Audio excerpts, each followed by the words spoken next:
Prefeitura realizará Natal de Fé para os idosos residentes da Fundação Dr. Thomas. Cine Amazonas divulga 70 vagas de emprego nesta segunda-feira. Secretaria de Saúde amplia leitos de UTI no Hospital Delfina Aziz. Flamengo vence e continua na terceira colocação no Campeonato Brasileiro. Curitiba demite o técnico Rodrigo Santana após derrota para o Sport. Governo entrega ao STF Plano Nacional de Vacinação contra a Covid-19. Brasil acumula 181,4 mil mortes e 6,9 milhões de casos de Covid-19. Vacinação nos Estados Unidos contra a Covid começa nesta segunda-feira. A Alemanha anuncia medidas restritivas mais fortes para enfrentar o Covid-19. Homem sai de festa e é morto a tiros após discussão. Motoqueiro morre esmagado no bairro Nova Cidade. Cadáver é encontrado no Tarumã com diversas perfurações a bala pelo corpo. O Jornal da Manhã, 72 anos no ar, está começando agora. Previsão do tempo.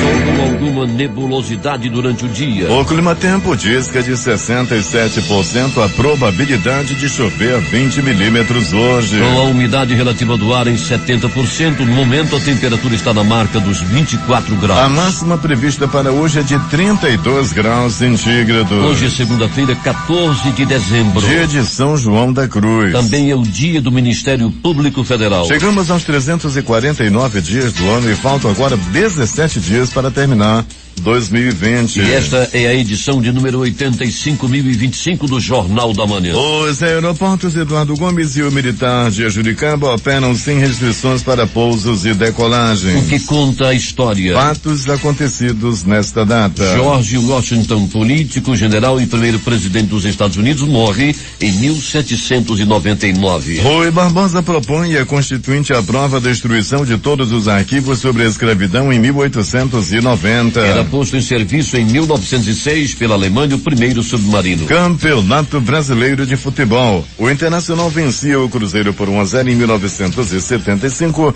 e se sagrava campeão brasileiro. Manaus 5:51. Local. Sejam todos bem-vindos ao Jornal da Manhã. Bom dia, Edson Mello. Bom dia, Eduardo Silva. Bom dia ao Hernandes Sampaio, nosso sonoplasta, e bom dia a você, ouvinte. Vamos às notícias. A Agência de Desenvolvimento Sustentável, ADS, do Governo do Estado, inaugurou no último sábado mais uma feira de produtos regionais no interior do Amazonas. Desta vez o local contemplado foi o município de Itapiranga, que irá movimentar a economia local por meio da venda direta de 30 agricultores familiares. Ao prestigiar a inauguração do espaço, o presidente Sérgio Litaef Filho destacou a importância das feiras da ADS para o fortalecimento do setor primário do Amazonas. Esse governo tem tido um olhar diferenciado para o setor primário. O estado do Amazonas é o que mais faz aquisição de produtos alimentícios da agricultura familiar, mesmo em um ano atípico. E isso só é possível com esses programas como as feiras da AFD. E é muito importante que a gente venha em loco e verifique as necessidades aqui dos produtores. Por isso, nos comprometemos em encaminhar mais uma tenda para que vocês tenham um espaço confortável para a venda, assegurou Litaef. A Central Integrada de Fiscalização da Secretaria de Segurança Pública vistoriou 10 estabelecimentos comerciais durante a ação nesta sexta-feira e sábado em Manaus. Na ocasião, 6 locais foram notificados e um interditado. Ainda durante as ações, 35 veículos foram autuados ou notificados por infrações de trânsito. Conforme informações da CIF, a maioria dos locais foram notificados por descumprir o decreto governamental de prevenção à Covid-19 e por não possuir licença sanitária ou autorização para funcionar. No centro, zona sul de Manaus, um evento que ocorria em um clube foi interditado por não possuir autorização de funcionamento da Visa Manaus. O estabelecimento também foi autuado por não possuir licença sanitária. No bairro Flores, zona centro-sul, um bar foi autuado por descumprir o decreto estadual, causando aglomeração e por não possuir licença sanitária. O local também foi notificado por não possuir o auto de vistoria do Corpo de Bombeiros. A Secretaria de Estado de Cultura e Economia Criativa distribuiu nota manifestando seu profundo pesar pelo falecimento do ex-diretor artístico e coreógrafo do Corpo de Dança do Amazonas, Jofre Silva dos Santos, ocorrido no último sábado. Natural de Belém, do Pará, Jofre contava com formação e experiência em balés modernos modernos e contemporâneos. Deixou também sua marca como primeiro diretor do Corpo de Dança do Amazonas de 1998 a 2002. Ao longo da trajetória profissional, ele teve participação em grupos como Balé Ópera Paulista e Balé Estágio em São Paulo e Balé Teatro Castro Alves da Bahia. Jofre também atuou como artista cênico em grupos experimentais de Manaus até ingressar na dança. Em 2018, no Largo de São Sebastião, o artista recebeu uma placa em homenagem aos anos de contribuição à cultura no estado do Amazonas durante o encerramento do 8º Festival Amazonas de Dança. Manaus 5:55. A Prefeitura de Manaus realizará no período de 14 a 21 deste mês de dezembro, das 15 às 17 horas, nos pavilhões da Fundação de Apoio ao Idoso Dr. Thomas, o Natal da Fé. Um evento programado para levar as celebrações natalinas aos idosos residentes que estão há 8 meses sem receber visitas devido à pandemia de Covid-19. O objetivo do evento é trazer de volta o contato com parentes e amigos, seguindo todas as recomendações sanitárias necessárias para o período. Nossos idosos têm todo o nosso carinho e atenção, mas com certeza faz falta a presença da família e amigos. Por isso, o prefeito Arthur Neto e eu pensamos em uma programação natalina que pudesse lhes levar atento e alegria, mas que não comprometesse segurança dos nossos meninos e meninas da melhor idade. A equipe da Fundação abraçou a ideia com todo o carinho e nossos internos vão ter esse momento de alegria, fé, amor e oração, disse a presidente do Fundo Manaus Solidária, a primeira-dama Elizabeth Valeico Ribeiro. O Natal da Fé levará aos pavilhões da FDT de maneira alternada visitas itinerantes com músicas natalinas, atividades dialogadas, apresentação de vídeo de corais natalinos, o alto de Natal e uma bênção de fim de ano, além das visitas natalinas. O evento não será aberto ao público. A participação será somente dos servidores, idosos e alguns familiares e amigos. Com a proximidade das festas de fim de ano, a Praia da Ponta Negra teve os pontos de isolamento reforçados pela Prefeitura de Manaus. Como já anunciado anteriormente, o local segue interditado até o dia 31 de dezembro. A tradicional comemoração da festa de Réveillon está cancelada em 2020 por causa da pandemia de Covid-19. A Praia da Ponta Negra foi interditada pela primeira vez em março, quando os primeiros casos da Covid-19 foram confirmados aqui em Manaus. Foi reaberta em julho, quando houve uma baixa nos números de casos da doença, mas em setembro, com nova alta, o espaço voltou a ser interditado. Conforme o Instituto Municipal de Mobilidade Urbana, IMMU, linhas de ônibus com destino ao bairro da Ponta Negra continuam sem acréscimo de frota nos finais de semana para evitar a ida de pessoas ao balneário. No entanto, as linhas continuam operando normalmente no local para manter o atendimento dos que residem e trabalham nas imediações. Interagindo com os nossos ouvintes no aplicativo Mano, amigos, gostaria de desejar um feliz aniversário do meu filhão Jonathan Almeida, lá em São Gabriel da Cachoeira. Quem felicita é seu pai Antônio Pinheiro. Jornal da Manhã, Rádio Difusora, deve ser considerado um patrimônio histórico do Amazonas. Sempre fará parte da minha história. Tenho o maior respeito e carinho por vocês. Longa vida a todos. Muito obrigado ao senhor Protásio. Luziene, bom dia à família Difusora. Pedro Macena, bom dia. Eu sou Pedro de Manacapuru, estou ligado no Jornal da Manhã. E ainda há pouco, Edson, aqui na tela, já subiu, está bem movimentado hoje o aplicativo Mano. Tinha um palmeirense, ele não se identificou, colocou apenas Palmeiras. Disse mesmo assim, o Palmeiras continua na Libertadores e continua na Copa do Brasil.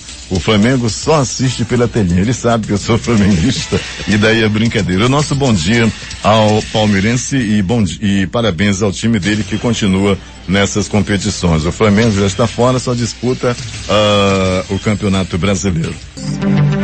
Restando pouco mais de 15 dias para concluir sua terceira gestão à frente da Prefeitura de Manaus, o prefeito Arthur Virgílio Neto aproveitou o fim de semana para dar seguimento na rotina de vistorias às obras que estão em execução pela cidade. Se for preciso, estarei vindo obras até o Natal para entregá-las prontas ainda este ano para a população, disse o prefeito, ao ver o avanço dos trabalhos em novas unidades nas áreas de educação, bem-estar e lazer, mobilidade e trânsito, alguns com entrega prevista para os próximos dias. Os trabalhos do Centro Municipal de Educação Infantil, CEMEI, Júlia Barros Bajona, no São José, Zona Leste, por exemplo, se encontram com 80% de execução, com uma estrutura bem avançada. No local, o prefeito ressaltou o empenho das equipes que atuam na obra por terem refeito a unidade de ensino. Essa escola foi tirada do zero, graças ao nosso esforço e da empresa responsável. Estamos prestes a entregar para Manaus o maior CIMEI do Amazonas, comentou Arthur Neto. O CIMEI Júlia Bajona conta com 11 salas, sendo 2 multiuso e uma de informática, além de espaços administrativos completos, sala dos professores, de pedagogia, secretaria, auditório e amplo refeitório para abrigar 528 crianças dos turnos matutino e vespertino. Fui convidado pelo engenheiro do CIMEI para passar por aqui no Natal e farei isso. Se for necessário, completou o prefeito durante a vistoria. Em seguida, o prefeito esteve em outras 2 creches em fase final e que deverão ser entregues nos próximos dias. Uma delas, no bairro Tarumã, Zona Oeste, abrigará 200 crianças da educação infantil e conta com 6 salas de aula, playground e espaço de lazer. A outra unidade, no bairro Cidade de Deus, Zona Norte, já concluída, deve ser inaugurada na próxima semana. A obra do último dos 5 Centros Integrados Municipais de Educação, CIMES, no bairro Novo Aleixo, Zona Norte, também foi conferida pelo prefeito Arthur Neto. Esse prédio já está em fase de acabamento, com os trabalhos bastante adiantados, graças aos heróis que trabalham na construção civil, comentou Arthur. Estamos em uma corrida contra o tempo e gosto desse desafio. Temos uma força-tarefa sendo realizada em que os trabalhadores que finalizam suas atividades em um prédio são remanejados a outro para tentarmos fazer o milagre de entregar até o final de dezembro todas as obras pendentes, destacou o prefeito. Os demais CIMES entregues na gestão do prefeito Arthur Neto são o CIME Professor Dr. José Aldemir de Oliveira, no Distrito Industrial 2, o CIME Josefina Castro, localizado no bairro Jorge Teixeira, o CIME Senador Arthur Virgílio do Carmo Ribeiro Filho, no bairro Gilberto Mestrinho, e o CIME Doutora Vivian Estrela Marques Rodela, no bairro Lago Azul. Manaus, 6:06. O Jornal da Manhã vai agora até Manacapuru com Alberto Zegdeg. Bom dia, Zegdeg. Bom, daqui a pouquinho tentamos um novo contato com o Zegdeg desde Manacapuru. Uma operação conjunta entre o Departamento Estadual de Trânsito do Amazonas, Delegacia Especializada em Roubos e Furtos de Veículos e o Instituto Municipal de Mobilidade Urbana removeram 6 veículos e autuaram 31 condutores por descumprimento da lei seca. A ação foi focada na região de Veiraues, na zona centro-sul de Manaus. Ao todo, a ação integrada resultou em 45 autos de infração por diversas irregularidades. Encontramos muitos carros em situação irregular, carros estacionados nas calçadas. Nosso foco foi a lei seca e a busca por veículos roubados, explicou Victor Mansur, coordenador-geral do Núcleo Especializado em Operações de Trânsito do Detran.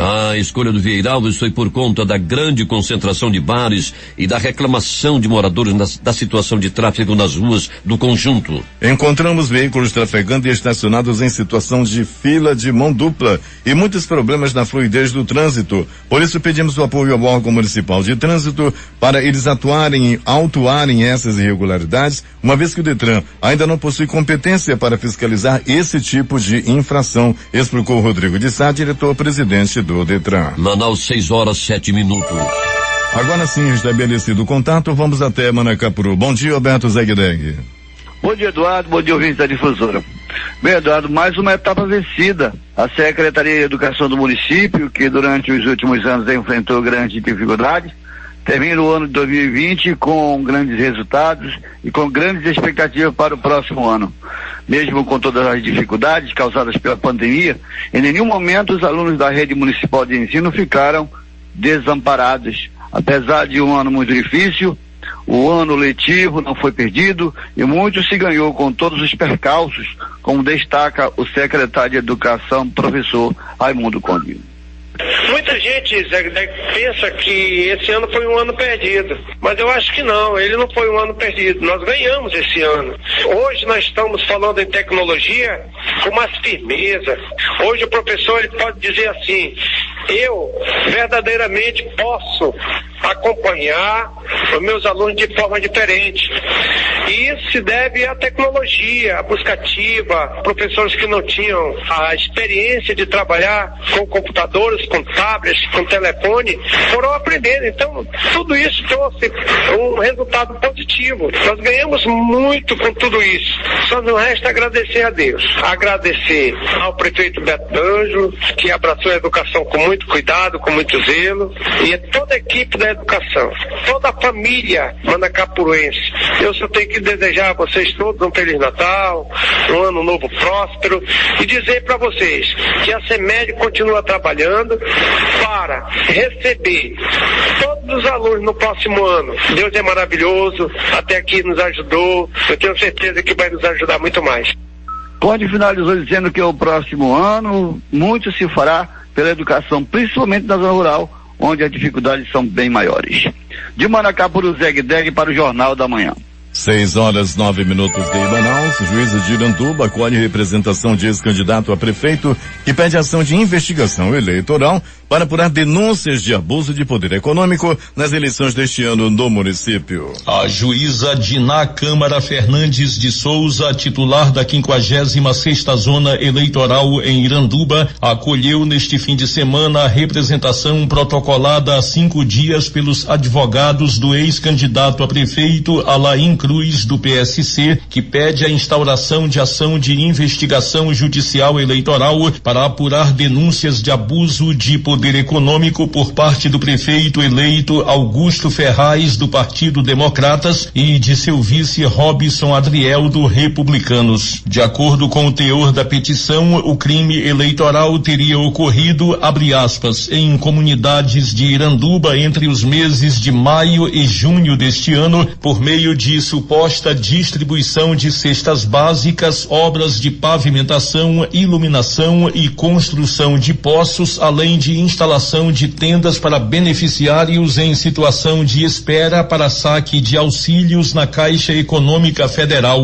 fecha aspas. Na representação, os advogados de Alain Cruz também pedem a suspensão da diplomação de Augusto Ferraz e Robson Adriel até o julgamento do mérito, a declaração de inelegibilidade de ambos pelo prazo de 8 anos e a cassação dos registros e ou diplomas dos dois políticos. Em seu despacho, referindo-se ao pedido de instauração de ação de investigação judicial eleitoral para apurar denúncias de suposto abuso de poder econômico por parte do prefeito e vice-eleitos de Iranduba, a juíza Diná Câmara escreveu, abre aspas, a representação aparentemente está apta por atender às exigências dos artigos 319 a 321 do Código de Processo Civil /2015, as condições da ação, a saber, legitimidade ativa e interesse de agir, foram demonstradas conforme artigo 17 da mesma lei, combinado com a teoria da asserção, e não vislumbro vícios processuais neste momento, fecha aspas. A titular da 56ª Zona Eleitoral determinou, entre outras providências, que se registre tramitação prioritária do referido feito, a notificação dos dois representados para a constituição de advogado e a apresentação de defesa escrita no prazo de 5 dias e a remessa dos autos ao Ministério Público para manifestação dentro do prazo legal. Sobre a parte da representação dos advogados do ex-candidato a prefeito Alain Cruz, que pede a suspensão da diplomação de Augusto Ferraz e Robson Adriel até o julgamento do mérito, a declaração de inelegibilidade de ambos pelo prazo de 8 anos e a cassação dos registros e ou diplomas dos dois políticos, a juíza Diná Câmara escreveu, abre aspas, a diplomação dos eleitos em nada afeta o processamento do feito e decisão final, pois tanto antes quanto depois da solenidade, a eventual declaração de inelegibilidade e cassação de diploma e mandato continuam sendo possíveis e com os mesmos efeitos efeitos jurídicos, fecha aspas. A magistrada avaliou ainda que a concessão de medida liminar às vésperas da diplomação dos candidatos eleitos, abre aspas, se mostra extrema, pois privará os representados de participarem da respectiva cerimônia única e não repetível, além de causar potencial efeito de insegurança jurídica e instabilidade nesse momento de substituição do comando político de Iranduba. Fecha aspas, concluiu a juíza Diná Câmara. Na tarde de ontem, a reportagem do Jornal da Manhã tentou contato com o prefeito eleito de Iranduba, Augusto Ferraz, pelo telefone pessoal dele, para ouvi-lo a respeito das denúncias de abuso de poder econômico durante o recente processo eleitoral.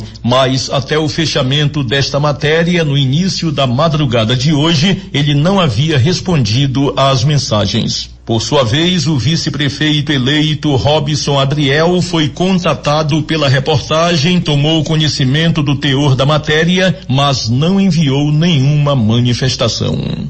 Para o Jornal da Manhã, J. Rai. Às 6h14. A requalificação urbanística de um trecho do Igarapé Mestre Chico, executada pelo governo do estado, por meio da unidade gestora de projetos especiais, avança nas obras de microdrenagem da Frente 02, localizada entre as avenidas Tefé e Parintins, no bairro da Praça 14, zona sul da cidade. As obras executadas no Igarapé Mestre Chico estão inseridas nas intervenções da terceira fase do Programa Social e Ambiental dos Igarapés de Manaus, Prosamin, e contemplam a construção de um novo parque urbano localizado entre as avenidas Leonardo Malcher e Parintins. A sessão solene de posse das novas dirigentes do Tribunal Regional do Trabalho da 11ª Região Amazonas e Roraima, TRT-11, para o biênio 2020-2022, será realizada no dia 15 de dezembro, terça-feira, às 17 horas. A cerimônia inédita e histórica ocorrerá no formato híbrido, com a participação presencial limitada dos convidados na sede do TRT-11 e com autoridades e demais convidados participando via plataforma de videoconferência. A Secretaria Executiva do Trabalho e Empreendedorismo, CETEMP, órgão da Secretaria de Estado de Desenvolvimento Econômico, Ciência, Tecnologia e Inovação, SEDECT, divulga 70 vagas de emprego para esta segunda-feira. Os interessados devem enviar os currículos para o e-mail atendimento@gmail.com. As vagas são para analista de cálculo, analista de recursos, analista administrativo, analista de qualidade, supervisor de cálculo, supervisor de qualidade, promotor de vendas, vendedor externo, carpinteiro e motociclista.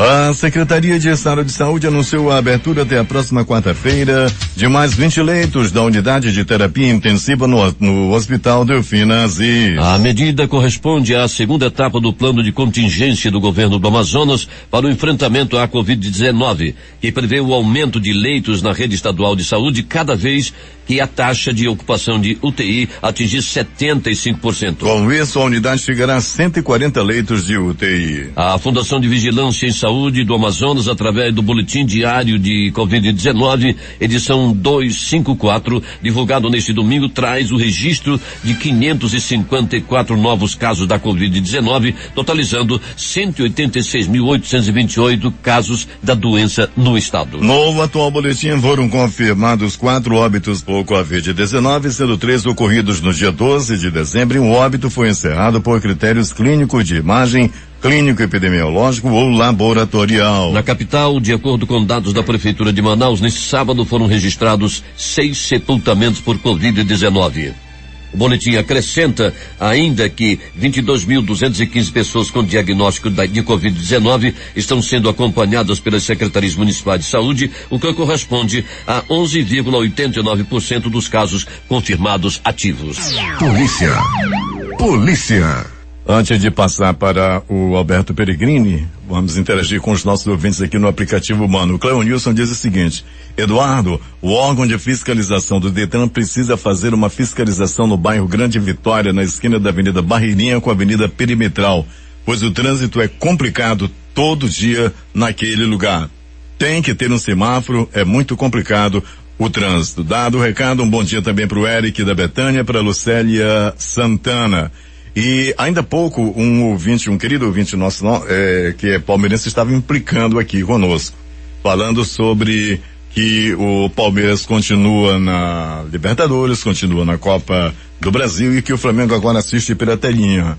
E, aliás, o nosso bom dia ao nosso querido ouvinte do Palmeiras. E o debate continua aqui no aplicativo humano, quando um outro ouvinte diz o seguinte: Eduardo, lembra ao palmeirense que o Palmeiras não tem título mundial e o Flamengo sim. Dado o recado, vamos voltar aqui aos estúdios e convocar a presença de Alberto Pellegrini. Pellegrini, bom dia. Bom dia, Eduardo Silva. É gostoso falar de futebol com nossos ouvintes, né, Paulo? Exatamente. Muito bacana, realmente. Eduardo, pra gente continuar interagindo com nossos ouvintes rapidamente, um abraço pro Sargento Marcena, lá em Manacapuru. Alô, Marcena, ligado na nossa programação. Pessoal do transporte especial, do transporte rodoviário também, e do alternativo, a Dona Maria, o Isaac, o Sullivan, Batata, o Gorley Batata e toda a turma do transporte alternativo, obrigado aí pela audiência. Além do nosso ouvinte do interior do estado que, né, Eduardo, nos prestigia com grande audiência. Exatamente. Então vamos? A bola é sua. Ah, beleza, então vamos ao nosso noticiário policial. Eduardo Silva e ouvintes do Jornal da Manhã, chamou muita atenção, viralizou nas redes sociais, Eduardo Silva e ouvintes do Jornal da Manhã, uma ocorrência que houve lá no bairro do Coroado, é que um bebê de apenas 6 meses foi abandonado pela própria mãe em uma lixeira, na rua Flávio Costa, lá no bairro do Coroado. Eduardo, foi ontem, a população revoltada com a situação, tentou linchar aí a mulher, mas graças a Deus aí a polícia foi mais rápida e impediu aí que uma morte pudesse acontecer. A mãe, segundo a conselheira tutelar lá da área, era usuária de drogas e tinha costume de beber muito, de estar ali com os vizinhos, mas aí dessa vez, nesse domingo, ela passou da conta, abandonou a criança, Eduardo Silva, numa lixeira. A bebê agora está junto com a tia,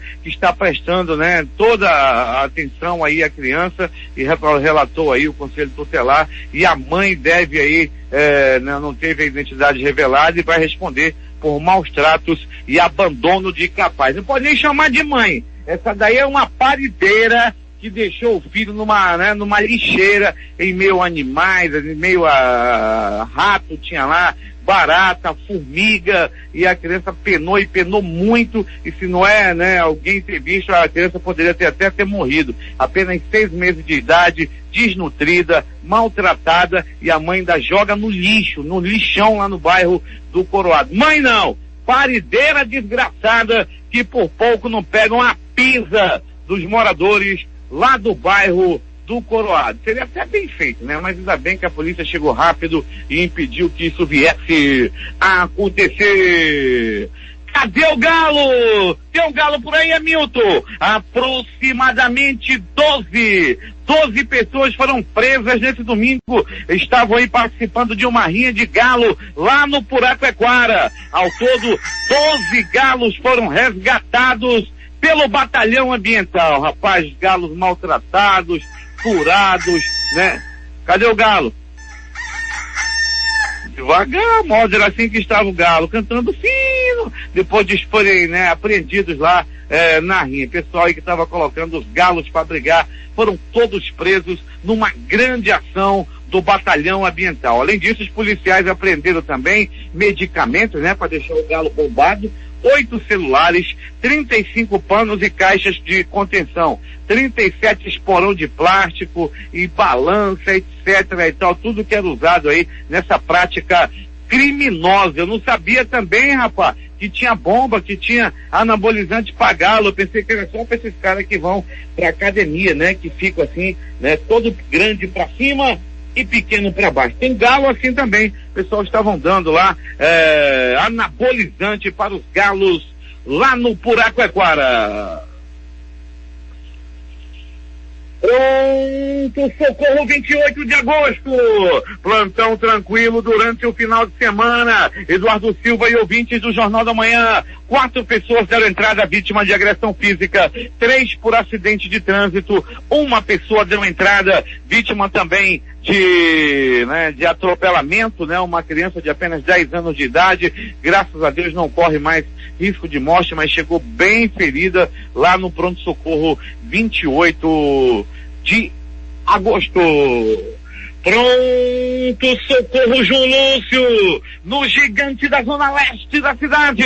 Um homem deu entrada à vítima de agressão física. Ele levou uma garrafada, uma garrafa de cerveja de cobre foi usada no crime, um famoso litrão. 2 homens estavam enchendo a cara, até que um deles bebeu demais, e aí começou a ficar valente e sentou-lhe a garrafada na cabeça de seu colega de copo. Ele deu entrada no pronto-socorro João Lúcio com a cabeça rachada. Logo depois passou por exames, ganhou alguns pontos na cabeça e posteriormente foi liberado.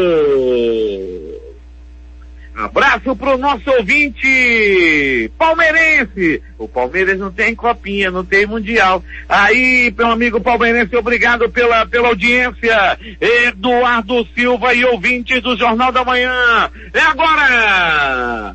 Do pronto-socorro João Lúcio. Continuando do João Lúcio. Um homem deu entrada à vítima de uma estocada. As primeiras informações dão conta de que foi usado um espeto de churrasco como arma. Isso aconteceu lá no bairro Ouro Verde. Uma espetada na barriga deixou um homem gravemente ferido. Ele deu entrada às pressas no pronto-socorro João Lúcio, onde foi muito bem atendido pelos anjos da vida e já não corre risco de morte. Ele chegou no bico do urubu. Estava mais pra lá do que pra cá. Eduardo Silva e ouvintes do Jornal da Manhã. Vai me chegando a informação nesse momento. Obrigado à audiência dos meus amigos do carro-tomba do Instituto Médico Legal. O carro-tomba do IML está ligado no Jornal da Manhã. E o carro-tomba está se deslocando para o bairro Lago Azul e também para a Cidade Nova. A bala, o passarinho da morte está por lá. Mas a polícia, a Força Tática em ação nesse final de semana. Um homem de 27 anos foi preso na madrugada de domingo de ontem. Ele estava, Eduardo Silva e ouvintes do Jornal da Manhã, lá no bairro do Coroado, passeando com a pistola na cintura. Estava se achando. A polícia chegou junto e prendeu esse mau elemento que estava aí pronto para cometer assaltos, pronto para matar alguém, e a polícia chegou junto. Foi a Força Tática. Se você quiser fazer contato com a Força Tática, o zap dos competentes policiais da Força Tática é o 99428 4400 99428 4400. Abraço aí para os profissionais, para os policiais da Força Tática. E agora, as notícias do Instituto Médico Legal. Hamilton Cabral, pega aí com ele que tá guardando.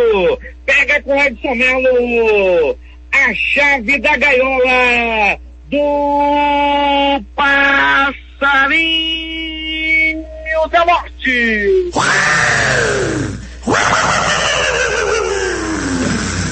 Pois muito bem, Hamilton Cabral, Eduardo Silva, Edson Melo. Festa da morte. Um homem foi assassinado durante uma festa. Começou com uma discussão. A festa era boa e o Orlean da Silva, de 30 anos, foi barbaramente assassinado após discutir nessa festa. Tudo aconteceu no ramal São Francisco, no quilômetro 6 da M010. A vítima levou tiros na cabeça. O assassino fugiu sem ser identificado. Encontro macabro. Foi em um ramal no Tarumançu. O homem até o presente momento não identificado, com o corpo crivado de balas, fora encontrado naquele ramal. 2 homens estavam andando pelo ramal quando de repente se depararam com o corpo. Ai, meu Deus, um deles gritou, ficou apavorado, ficou com medo. Era um homem que estava lá jogado à beira do caminho, com vários tiros espalhados pelo corpo. Morte em cima de moto! Foi mais uma morte de motoqueiro na cidade. Durante a semana passada, o garotinho Valdir Correia, em seu programa, estava dominando a audiência quando ele comentava que o trabalho tem que ser feito o mais rápido possível em Manaus em relação a uma orientação a motoqueiros. E parece que ele estava prevendo que nesse final de semana um motoqueiro morreu em um acidente de trânsito na Avenida Margarita, no bairro Nova Cidade. Ele foi esmagado pelas rodas de um veículo e acabou morrendo na hora. Outro acidente de trânsito com morte envolvendo motocicleta. Aconteceu na madrugada de hoje. Já foi nessa madrugada, Eduardo Silva e ouvintes do Jornal da Manhã. As primeiras informações dão conta de que um adolescente de apenas 14 anos de idade pegou a moto de seu vovô escondido, foi dar uma volta na moto, não se sabe se é a moto do pai ou do avô. Tanto o fato é que a moto estava por lá, na casa dele, e ele acabou pegando a moto para dar uma volta. E perdeu o controle da máquina nessa madrugada e nas proximidades da rotatória do bairro do São José, acabou batendo na sarjeta, foi de encontro a uma árvore e morreu na hora. Foi nessa madrugada. A família está inconsolável nesse momento. A gente, lamenta profundamente a morte desse garoto de apenas 14 anos de idade. Lamentavelmente esse garoto morreu, A família está desesperada, não poderia ser diferente. E a gente pede a Deus aí que Deus conforte essa família desse garoto que infelizmente acabou perdendo a vida em um acidente de moto.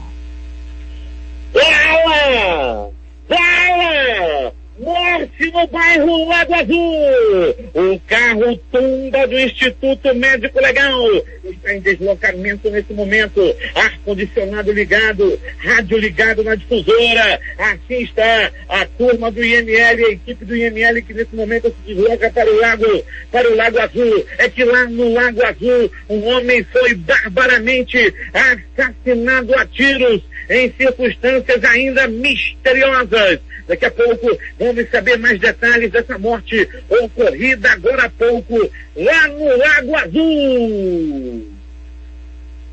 E quando sair do Lago Azul, o carro Tumba do Instituto Médico Legal, com a equipe, também uma equipe da Perícia Técnica Científica, equipe também da Delegacia Especializada em Homicídios e Sequestros, irão se deslocar para a Cidade Nova. É que na Cidade Nova também tem ocorrência de bala, também tem ocorrência de tiro, também tem morte. E o carro Tumba deverá se deslocar daqui a pouco para a Cidade Nova, onde tem um corpo estendido no chão, um homem também morto a tiros. E daqui a pouco será removido pela equipe do IML. Antes, porém, a equipe de Perícia Técnica Científica e equipe também da Delegacia Especializada em Homicídios e Sequestros irão trabalhar nesse caso. Aliás, grande trabalho das equipes da Delegacia Especializada em Homicídios e Sequestros, que fazem um grande trabalho em nossa cidade. O Instituto Médico Legal realizou durante o final de semana na cidade 96 exames, chegando mais um, 97 exames de corpo de delito, além de muito trabalho também em remoção de cadáver. Aliás, no final de semana, o passarinho da morte